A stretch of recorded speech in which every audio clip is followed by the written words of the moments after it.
100 years of experience lie in Ideal, South Dakota. The team at Jorgensen Land and Cattle is going to take the time to offer insight into that experience along with many other industry experts. If you're ready to learn and grow, this is The Source. Hi, Nick. Jamie. Welcome back to The Source, folks.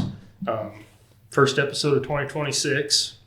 A little late. Yeah. Because December was crazy and we didn't get one shot. A little different episode today, Nick. Mm-hmm. First of all, thank you to producer Boston, and he's going to speak today, so go ahead and say hi to the folks, Boston. All right. He's doing a great job with this podcast and managing Nick and I and Cody. Have you ever watched the Joe Rogan podcast? Yeah. What's that? What's his? Jamie. Yeah. Pull this up. Yep. We love to have. That's Boston, not on camera. He's back there he's the guy who has the answers. Yeah, Boston keeps us straight. Boston had the idea that maybe Nick and I sit down and just visit. I think the one structure point that I want to start with is we're just wrapping up December. Mm-hmm. And at Jorgensen Land and Cattle, that means we're doing strategic planning. Yep. And I know there's a lot of folks out there that don't invest the time in the business. Yeah. And I could be as guilty as anyone of cows and time spent there, but you're never actually working on the business. Yeah. So would you tell me a little bit about just the origin of strategic planning meeting, how you view it, Yeah. and then touch on how it's structured here, and then we'll visit a little more about it. Yep. So, I'll start off by saying you make that comment about working on the business, and what we do with strategic planning is definitely part of that. But working on the business is also, Jamie, you do a lot of the work you do is working on the business. You know what I mean? A lot of the work I do on a day-to-day thing is working on the business because we're not outside, running the chute, running the feed wagon, running the combine. So I would even take it a step further. It's like strategic planning is more about where do we want this thing to go? Right. Because then when you know where you want this thing to go, it instructs you and me and everyone else on, okay, what are we going to work on and in to get us there, right? And so I'm deep in this because I'm the one who coordinates this entire process, and I've spent the bulk of what would be almost the last 2 months, figuring this out. And I'm not going to sit here and tell you by any means that we do the best job of it, because we don't. As a matter of fact, there's a lot of things I could improve from a leadership perspective on this process. But the whole idea, once again, is just to say, where do we want this thing to go? Right. And then you can answer that question in a lot of ways, and we do answer it in a lot of ways, because this thing, when you talk about Jorgensen Land and Cattle, could go a lot of different directions at the same time. Right. And frankly, when you look at kind of the 8, and which I'll get into kind of how I structure it, but when you look at the strategic initiatives we set for 2026, it goes 8 different directions.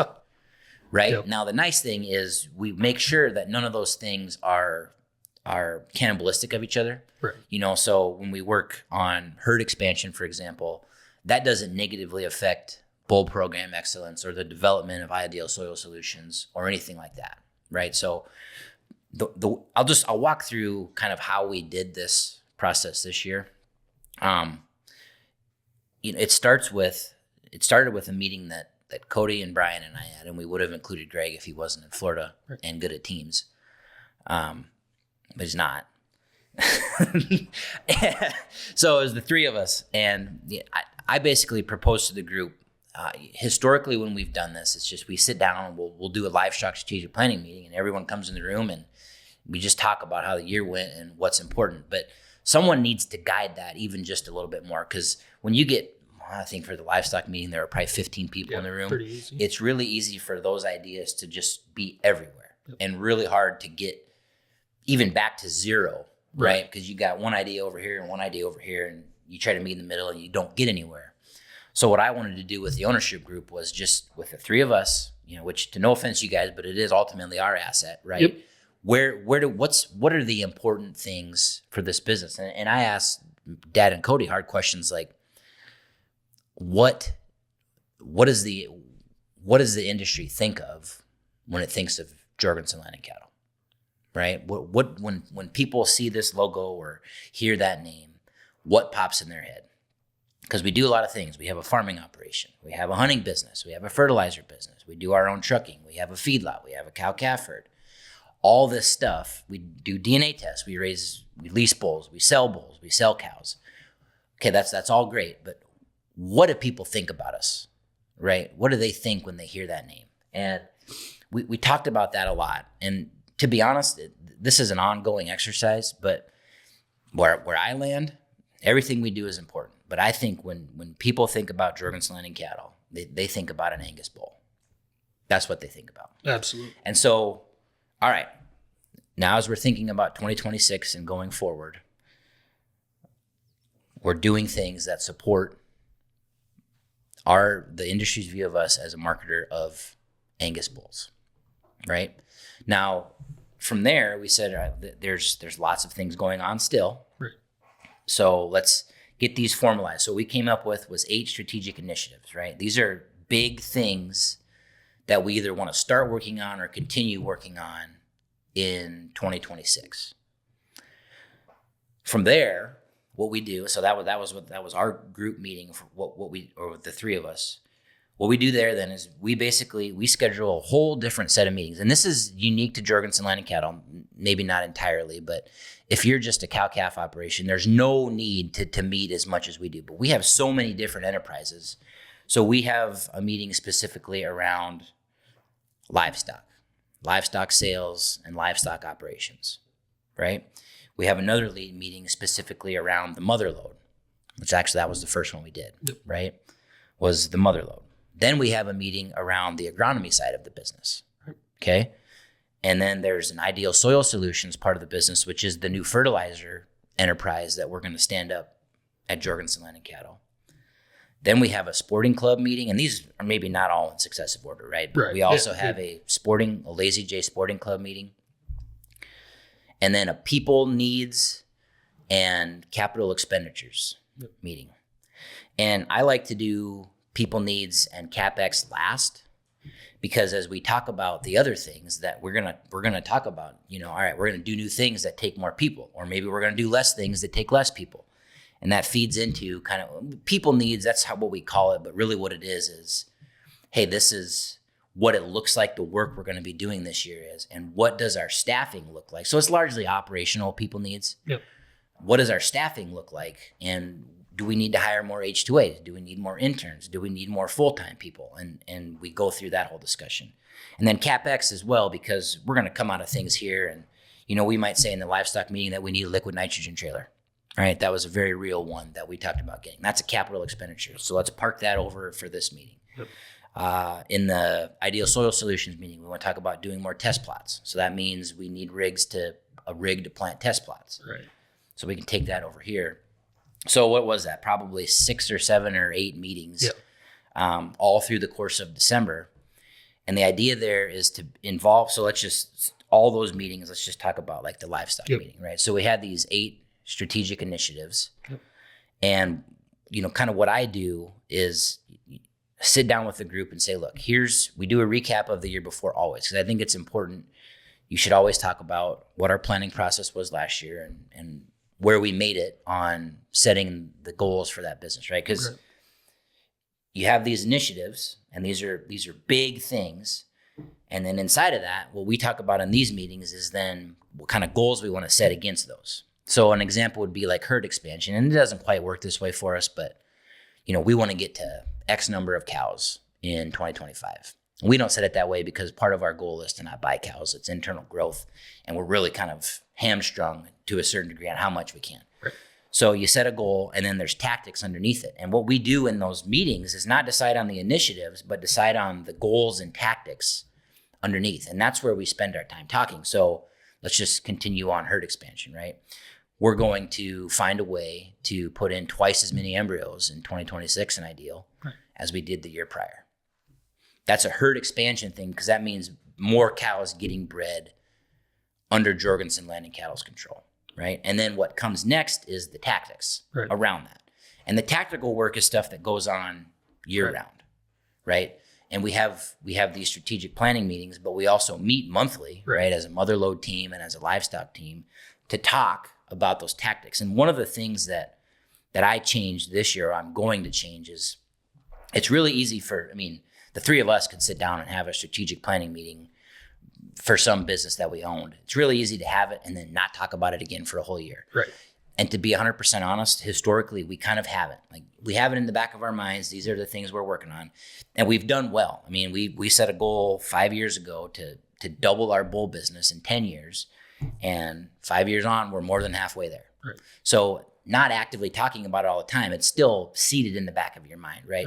But what I want to get better about, and what I'm working through kind of with my direct reports like Brian and Cody and Reagan, are, okay, let's talk about this on a weekly or monthly basis. How are we tracking on this item? What tactics are going on? Who's working on what? So a good conversation is like with Cody. Cody and I say, all right, we're talking about herd expansion. Where's Jamie at on the cow model? Right? Absolutely. That's work you're doing. Yep.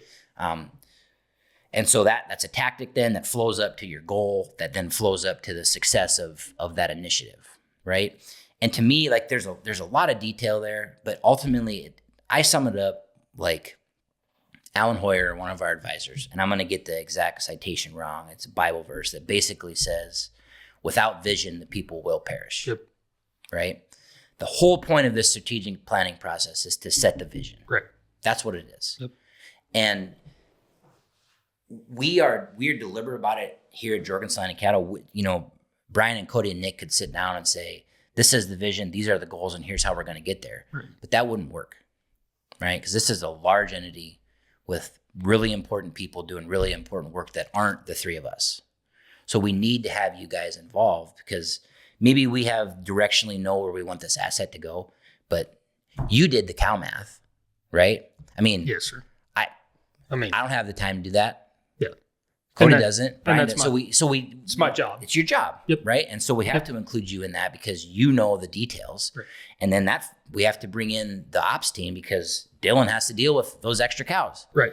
And we have to bring in the agronomy team, because Brian has to feed those extra cows. Right. So it's this whole, we might run these meetings in silos, but you'll remember from some of the presentations is every presentation when we talked about 2026, I tried to make it clear, like, all of the goals or tactics we set today need to tie back to one of these initiatives. Right.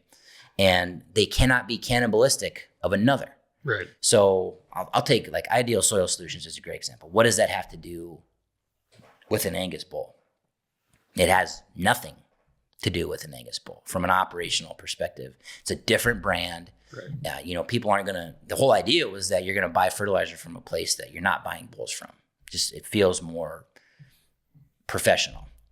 What it does do, though, is it brings additional income to this business, which can then be used to further support the growth of the other things we want to do. And all the while, it does it without slowing down or hampering any of the other things that go on.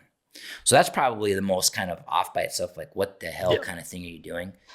But the rest of them all tie together in a way, right? So you want to talk about herd expansion. You want to talk about grazing land expansion, farmland allocation for grazing. That's another goal.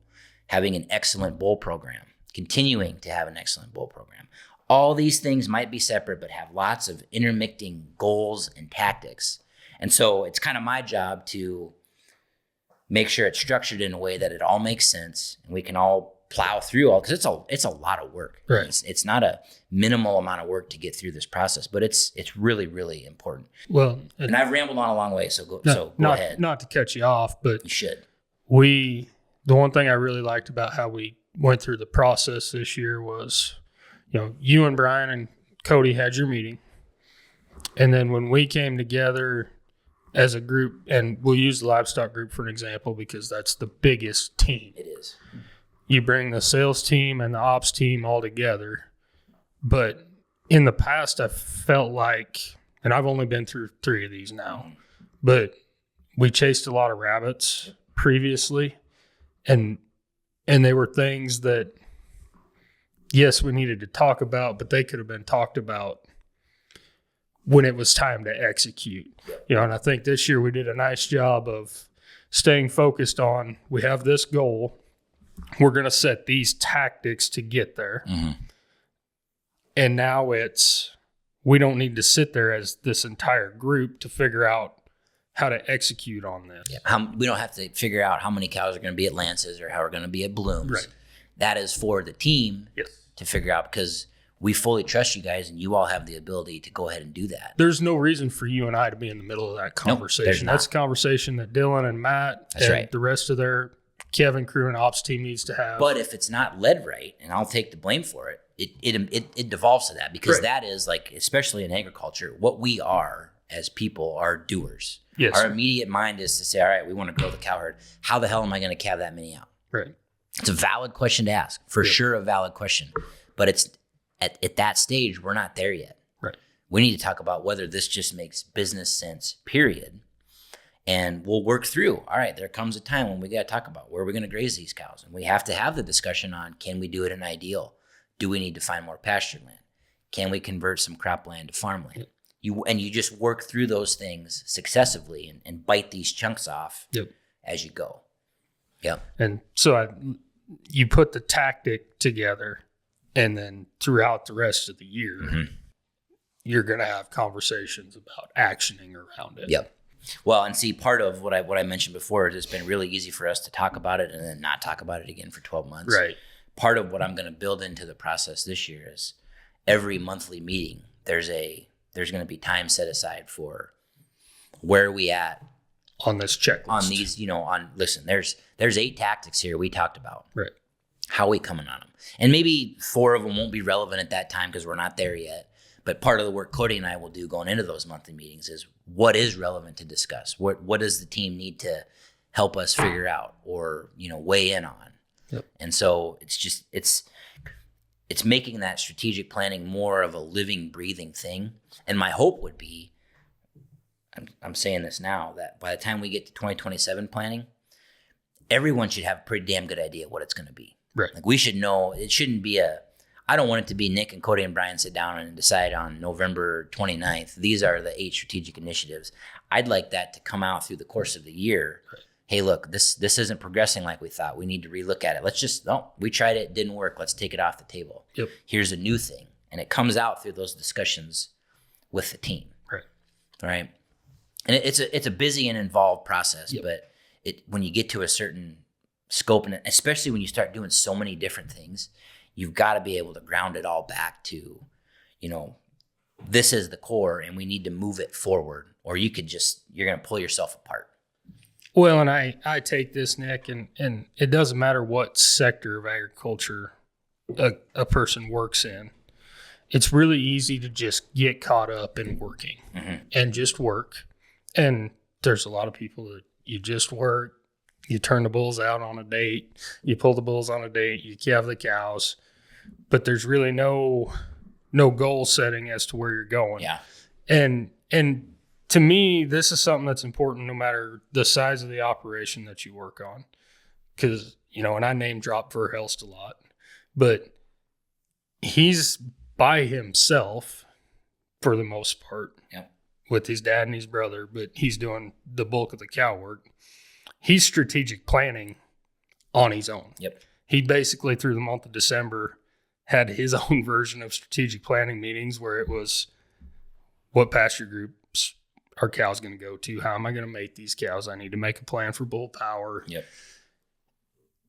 All those things build to being able to grow and expand and continue to meet your goals. And I guess if you're not setting goals, then... So you said something I think is really important, because I don't think every business or even farm and ranch needs a strategic plan, but it hinges on the words you just said. If you have goals for improvement or growth, it's the only way you're going to get it done right. If you're sitting there on a ranch and, hey, look, I got all this ground paid for. I'm running these cows. It's we've got this thing figured out and we're happy with the way it is. Right. Maybe don't waste your time. Yep. Hard to argue with that. It is. But if you're sitting in the case of a business like ours, that's frankly, I'll be honest, led by someone like me who has just naturally, I want to grow. I want to improve constantly. And it's my job to make sure everyone else comes along with that and is a part of it. it would be such a disorganized mess, and you wouldn't know what the hell was going on, Jamie. Right. Boston wouldn't know what the hell is going on.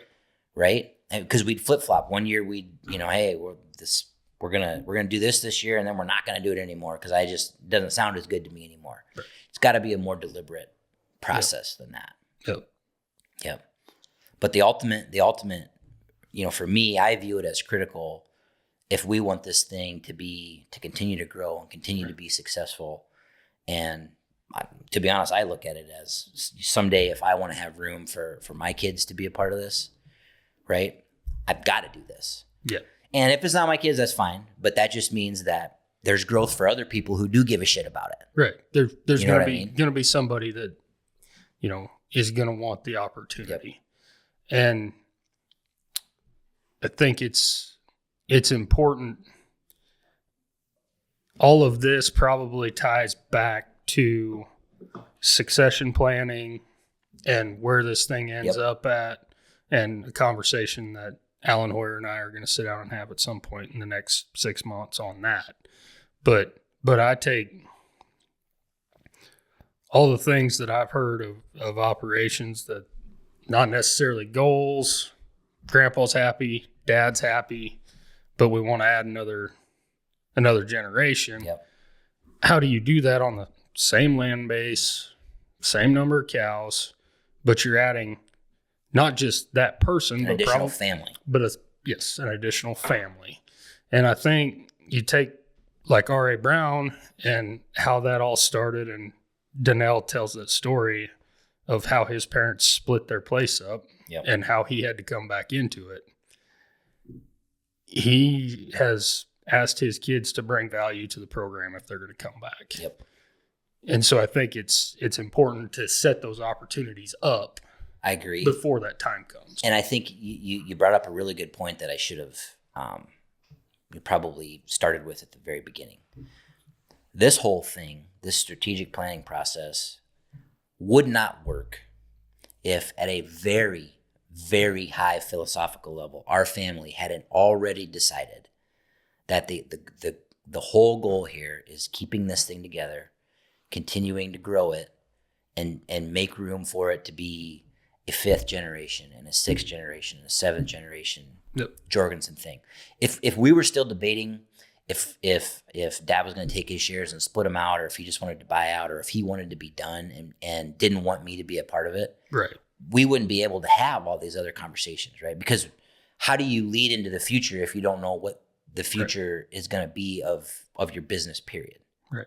So we're blessed in that we have, I'm not going to say we've got it like down to a T figured out, but we know directionally how this is going to go. Right. And so it opens up the whole door of, okay, now we can really start to think big about what we want to do. Yep.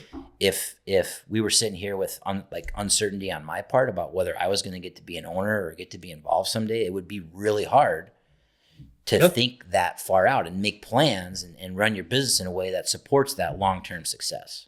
Well, and why? How can you? There's risk and reward everywhere. But if you have no stake in the game necessarily, why would you roll your dice? Yeah. That's kind of how I look at it, and I just wanted to have a little bit of the strategic planning conversation because I do think that's something that a lot of folks could benefit from. And it's sitting down. It doesn't have to be formal. It doesn't have to be 20 hours of meetings. It shouldn't be, frankly, for most businesses. It's a waste of your time. Especially, it's a family-run deal with maybe 1 or 2 employees. You should be able to knock it out in an afternoon. Yep. You sit down. You lay out where you want to go. Your employees provide their input. At the end, you have dinner. You have some beers. And that kind of sums up what your planning is for the year. But now your team, no matter how big, how small, knows what the vision is, knows where we're going. And the key there is then you have to be committed to it, right? Because you can't put your team through that and then 3 months in completely pivot to something. Now, things happen, but you got to have that good heart behind it. Like, we're going to involve you, and and this is what you can expect. And one part that I left out, and it's one of the most important pieces that we haven't done yet, is we go through that whole process, and it's not the whole team that goes through that, right? It's a selection of people. But what we do at the very end is I synthesize everything together, and we do a full JLC team meeting that overviews everything. Right? So Josh Hayward asked the question this morning, when are we going to have our beer drinking meeting? Right? And what he was referring to was that strategic meeting where a lot of those folks don't have any input, and that's okay, but they need to know. They need to know why am I out here doing this right now? Why am I out here pulling natural heats on these heifers when for years and years we've synced them? Well, because we took you through this process, and one of our things was we were going to try bringing off natural heats. And you wouldn't know that unless you sat in that meeting and we chose to inform them, right? So that's why it's important to get them involved. And it's a togetherness thing, because then at the end of the day, we all get together.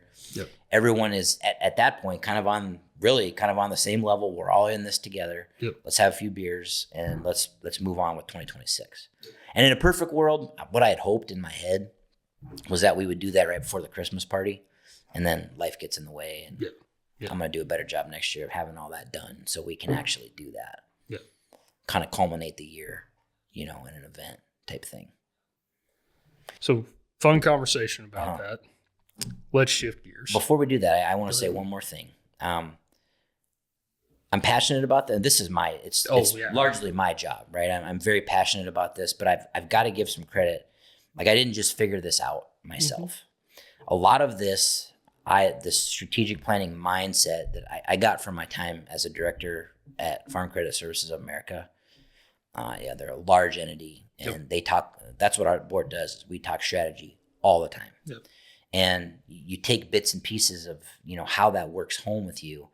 And that really has been the driver behind the process that we do today. Because I've seen it in action. I've seen it work really, really well. And it's not unattainable for us or any other business to do if you're just deliberate about it. Right? So this isn't like, I read a bunch of books and figured this out myself. Not at all the case.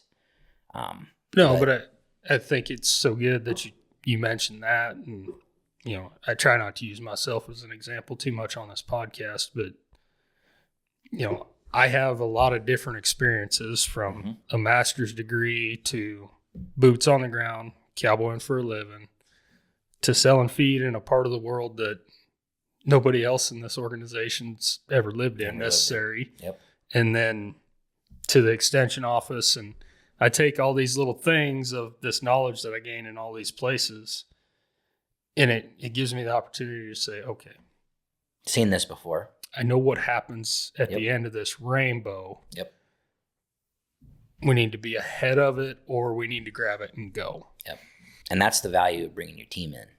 Because Cody and Brian and I wouldn't have that experience, right? And so you bring your team in because we don't know everything about this. Right? That's why we have a good team of people here, is to just provide insight like that. But I think it's like you said, it's just all these little things from all your experiences and the groups of people that you get to work with that maybe it was something you weren't involved in, but you watched it from the outside and go, ooh.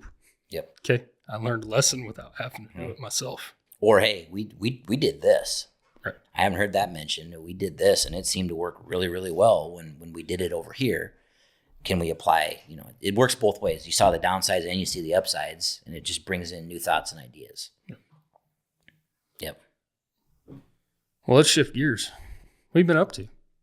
How was Kansas City? It was good. It's a really, really good conference.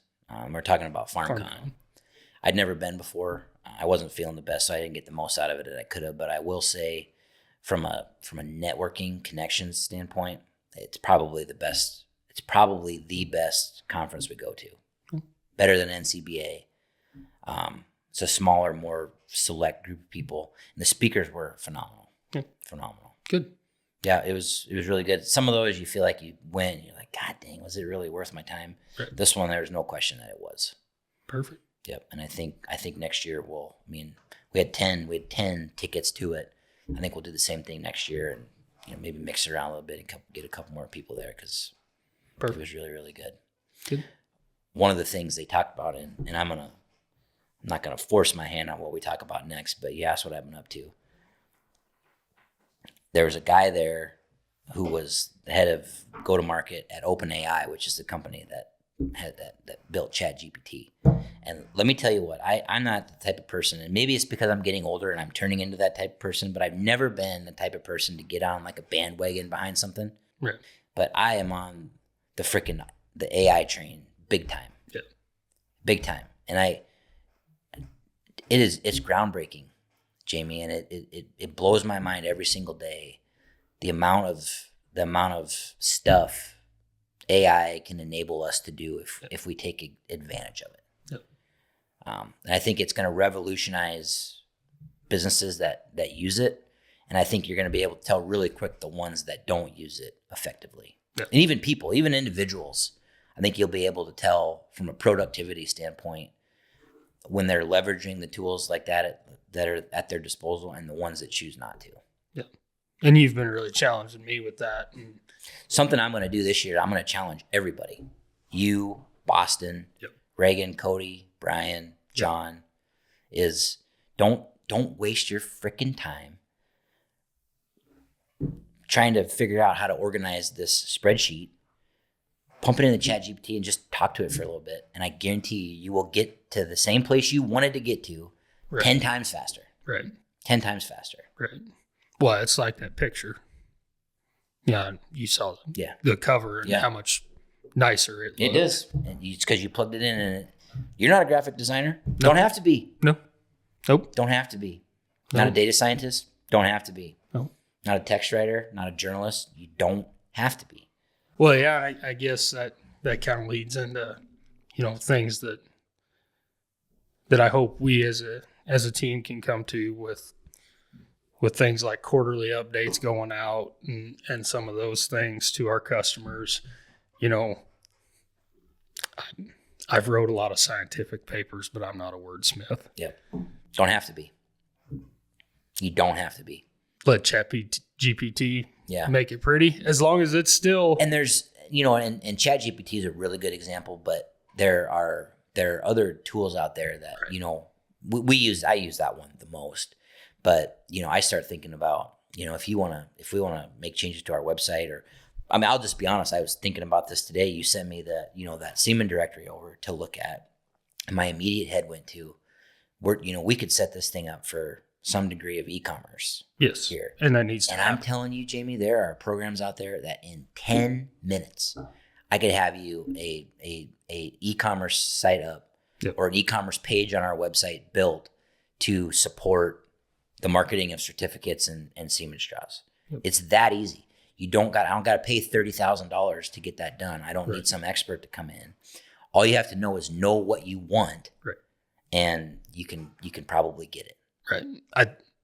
The one thing I've learned about that is it's all about the questions that you ask. It's all about the questions you ask. If you ask the wrong question, you're going to get the wrong answer. Yep. If you ask the right question, you will get the information. It's the question you ask, and it's how you phrase it, and it's the amount of detail that you put in. So, I'll just give you an example. We've got this building in Winter, that the old Wells Fargo building, and on the main floor in the basement, there's some rental business space on the main floor, and hopefully we'll have a bar or a speakeasy in the basement someday. But you get to thinking like, all right, if I'm going to have a rental space here and a bar and all this other thing, we probably should have a website.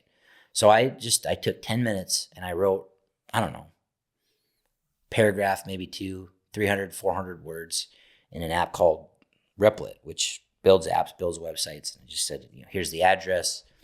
Here's what I want to do with the building. And I had a damn website.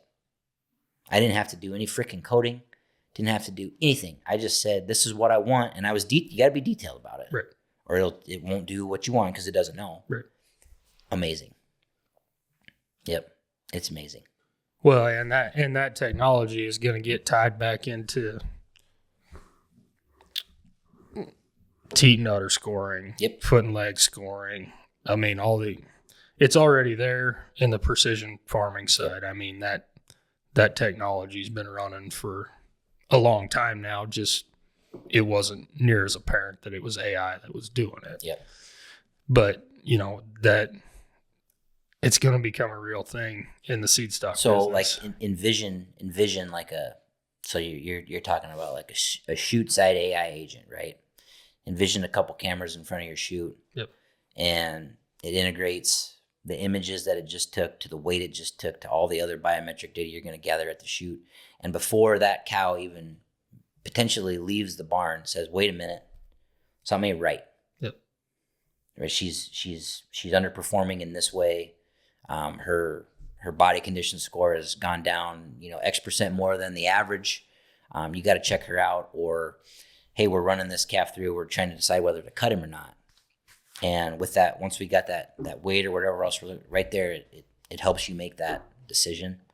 That's the stuff. And it's all stuff we could do if we had the time, right? If you were going to take the time right, and say, all right, I'm going to stand here.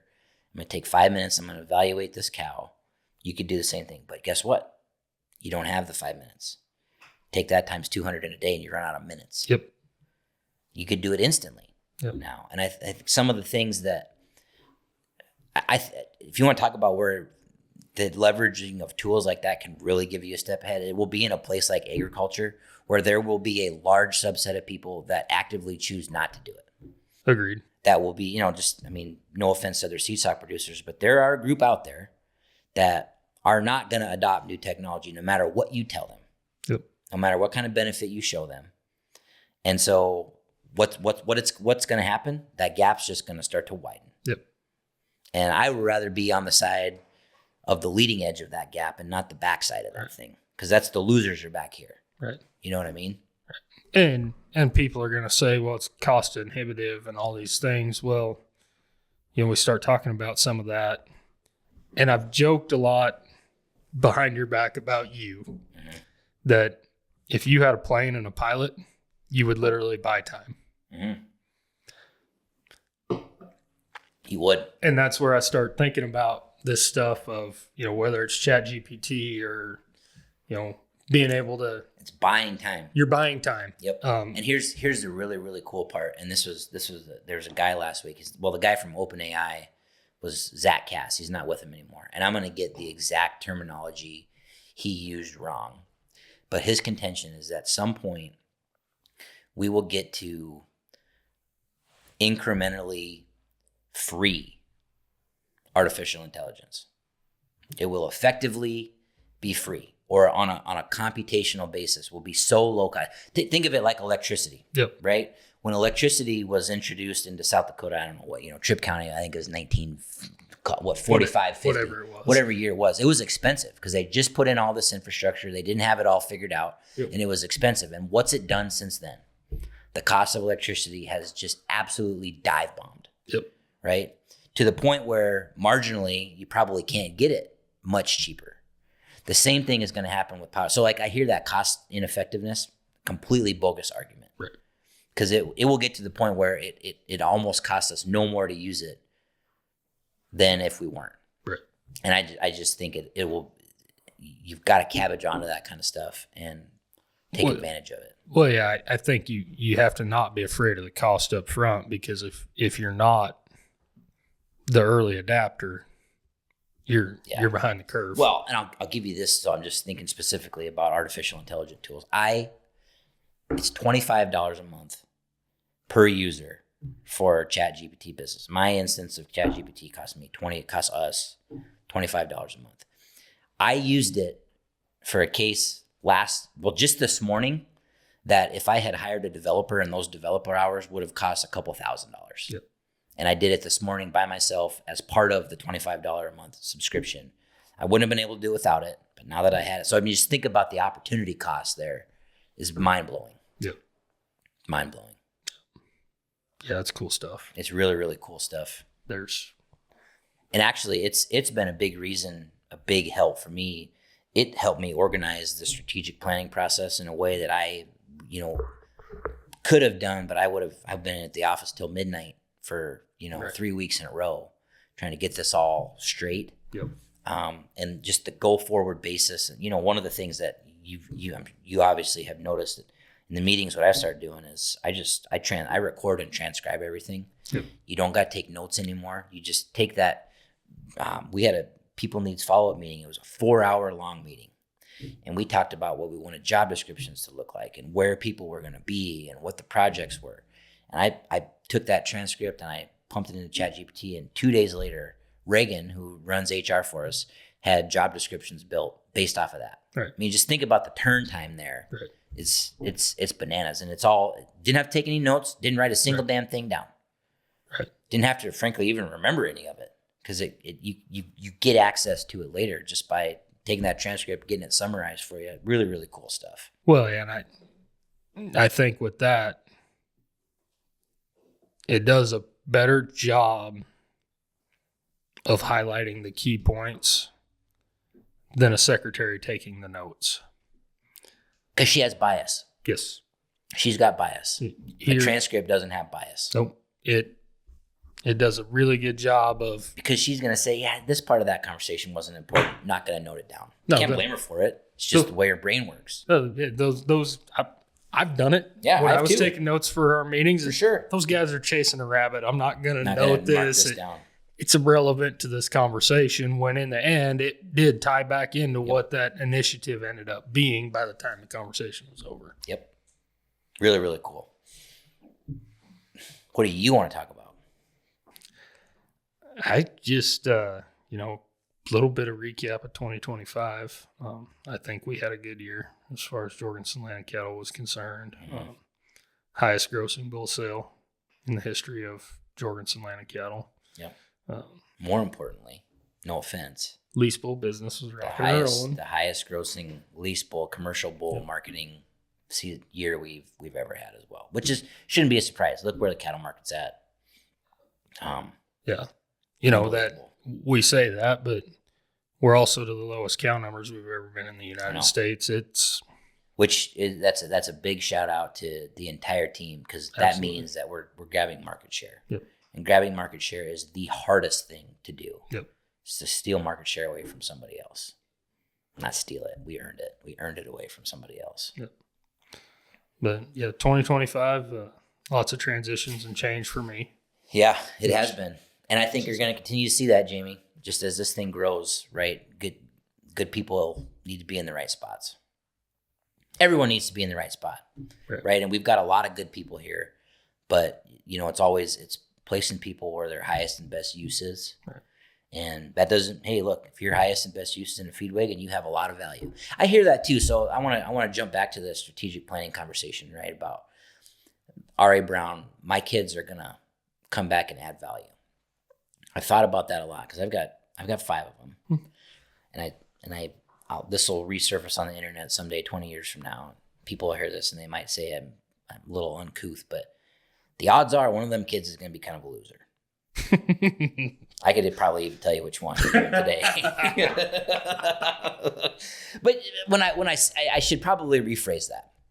I've got one child who I know has that was definitely not the nice way to say that. It'd be a loser. I've got one kid who I know is a strategic thinker, could sit down, could spend his day at a desk and lead people. I've got a couple who might be best placed sitting in that feed wagon, sitting in that skid steer, standing by the chute. But look, if you could do that job well, Right. you're adding value. Right. Right. So I don't look at it personally like, man, I'd love for all of them to be C-suite level guys that come back and run this thing at a high level. But guess what? You don't necessarily have to be. Right. If your goal in life and your abilities dictate such that, man, I'm a hell of a chopper operator, or I'm a hell of a truck driver, you can come here and add value. Well, and I take that, Nick, and not to spin this on you. Yeah. But let's say one of those kids is a hell of a chopper operator, really understands how to run and manage a chopping crew. Well, what comes from that?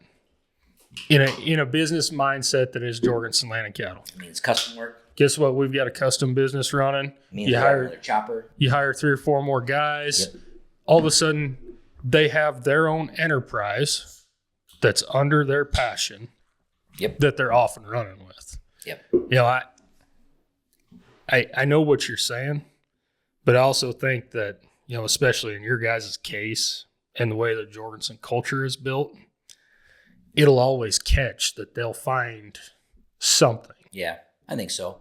And I'm okay with if it doesn't too, man. If you're happy doing this, Yep. and you're gonna be a contributor day in and day out, Yep. I'm good with that too. Yep. I get a lot of people that, and I didn't mean to spin this into a conversation about me, but what are you got these 5 kids. I hope you're not gonna have room for all of them. I don't think people understand. We do today. We do. There's room for all 5 of my kids to come back and contribute in some way. Yep. But I think what they mean, and I do, they're saying it a different way, is come back and be in a role like I am. Right. And I don't think it's realistic to expect they all will be. At least okay. Ownership positions is, I think. I don't think that's realistic to expect either. No. And I think sometimes in agriculture we get hung up on, hey, look, it's my son and I gotta pass it to him. You don't actually necessarily. Well, yeah. I mean, there's times where, Alan Hoyer said it. You two should not be in business together. You have 2 brothers, 2 sisters, whatever it is. Doesn't work. You should not be in business together. Yep. And there's going to be some of that. Yep. And then you have more dynamics here because you have Cody's family, you have your family. Mm-hmm.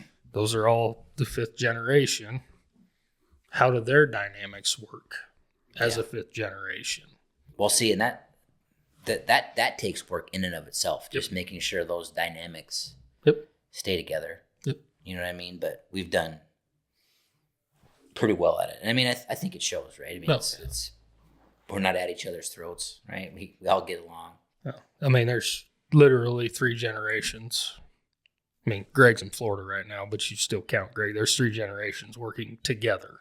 That's right. It doesn't happen very often. No, it doesn't. No, and once again, I think the key there has just been understand. I think the expectation too, and I'll honestly, I'll think back to my relationship with my dad a little bit. I think he had at some point, and we all do this. I can't blame him for it, but he wanted me to come back and be that guy who had passion on the agronomy and the soil health side, and I tried, but I don't. All due respect for the people that do it, it's just not my area of expertise. Right. It's not what fills me up. Nope. And I think people get stuck on like, all right, hey, I got to come back and I got to do what Dad did. No, you don't. No, you don't. As a matter of fact, the worst thing that could happen is I get you round peg and square hole that thing. Yep. And whatever he was trying to do, I guarantee you would go to shit if I was in charge of it. Yep. We're better off as a family to say, you know what? If it ain't me and if it ain't another family, then go find someone who's good at it. Right. And I think that's a hurdle that a lot of people in agriculture can't get over, is letting go of that fact that maybe the right person for this job isn't my son. Maybe the right person for the right job for him is over here, and I find someone to supplement this. And guess what? Everyone's better off. Yep. I think we forget about that a lot. Well, yeah, and I think I don't have kids yet, but I hope that I give them the same freedom that I was given of figure out what lights your fire and chase the match. Yep. And I chased a few matches until, inevitably I was going to find, whether it was here or not, was irrelevant, but I was going to find the match that gets me out of bed every morning and says, well, what can we do today? That's right. It's interesting, Jamie, because like you did that. You were here, you were there, you did this thing, you did that thing, right? Which is great, and a lot of people do that. I have been so lucky, and this is not credit to me. This is credit to the environment that I am in. I've been so lucky in that I went college, home, bingo. But once I got home, I got kind of, sort of, what you did. I got to do the same thing, just inside. Right. So, I spent time, I sorted bulls for a lot of years, and I run a hay crew for a lot of years, and I was on the combine crew for a lot of years, and I started dabbling in some of the financial stuff. And I was lucky that I grew up in an enterprise big enough that I could move around, and eventually just kind of found the spot that, and it evolves even today. Like, I could sit here and tell you, like, if I had an unlimited amount of time, I would spend a lot more time just like building apps and databases and shit like that. Don't know anything about code, but it is really, really, I enjoy doing that a lot. And I'll find myself, I've got to be careful as an individual because I'll find myself getting into those rabbit holes. And all of a sudden it's like freaking 6 weeks later and I didn't get my other job done and I got to pull back out, you know, and actually do what I got. And it's not that I don't enjoy it. It's just, you know, it's like, you know, we all have hobbies and we all have things we enjoy and you can let them overtake. But Boston, you're supposed to talk, Boston. What do you want to know out of Nick and I today? Can't really think of anything right now. We covered a lot of ground. Yeah. I'm not necessarily ready to be done talking, but I will be. No, I mean, my wife's in Washington for a few more days. You're the one that's I've got 8 minutes. You're the one that's got to go home, not me. No, but I think, you know, moving into 2026, really excited for the opportunities that we have as a team, and I am too, and the opportunities that I'm blessed to have to roll the dice on a few things and push some projects like this project that never once thought I would be hosting a podcast, but here we are nonetheless. I promise you the guys that knew me as a child never thought this would happen. Did you ever think you'd be editing one? Yeah. 100%. You did? I always wanted to. Did you? Yep. Yeah, that's good. That's great. Do you, so I'm curious, and you can edit this out if you want, but like, so we've been talking basically an hour, 50 minutes. How much time is it going to take you to get this where the public can, you know, they can see it on YouTube? You got 5 more hours of work into it before then, or is it more? Depends how long I work on it in increments, because after a while hearing the same thing over and over again, it's just like I get tired of it. But so I take breaks, and then I'd say if I was trying to get it done quick, probably 4 hours straight maybe. And then with video so do you work, are you gonna go back through and will you listen to this whole thing and then I chop it up for where you're talking, he's talking, I'm talking. Get the bullshit out. Yeah. I just never, I wouldn't even know. Have you, and I don't want to go back on the AI bandwagon, but have you ever thought about like tools that will just do that? I've kind of looked into it. I've tried to do it with like just clearing up audio that's terrible, and it like fixes it, but it also like will add stuff. I don't know, and I don't know anything about it, and you know, I'm not saying that those 4 hours aren't worth your time, but I think there's tools out there that will actually chop up and, you know, do that part so you don't have to numb your brain out, you know, listen to me talk the same thing over 4 times. Yeah. But hey, if that's what you enjoy doing too, no offense, but I don't think you probably want to stare at a spreadsheet all day either. No. If I could take a wild guess. Give me the spreadsheet. I'm way better off than trying to edit a video. Me too. What's your number one goal for 2026, Nick? Oh, Jamie. That's a tough one. Oh.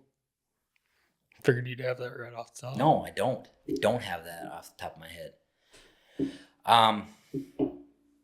You're talking about just in the context of Jorgensen Land and Cattle. My number one goal in 2026 is all right, I'm the CEO, right?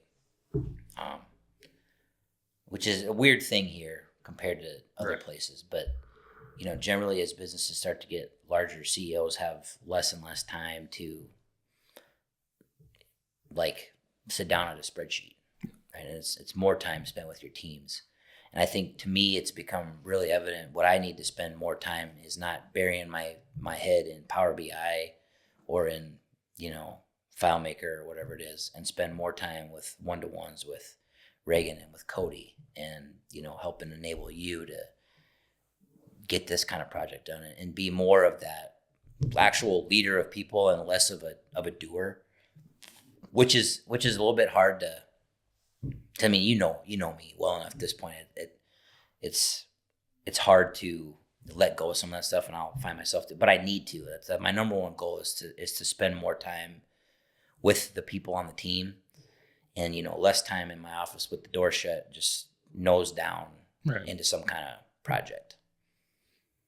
So interesting. you both will be able to judge the progress on that by how much you walk by my office and my door's shut and I'm hunched over my computer. But we'll see.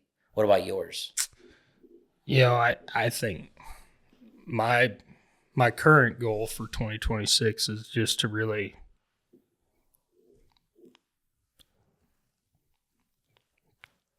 put myself in the support roles that I need to be in, and make sure that everybody on the team is getting what they need out of me. Yeah.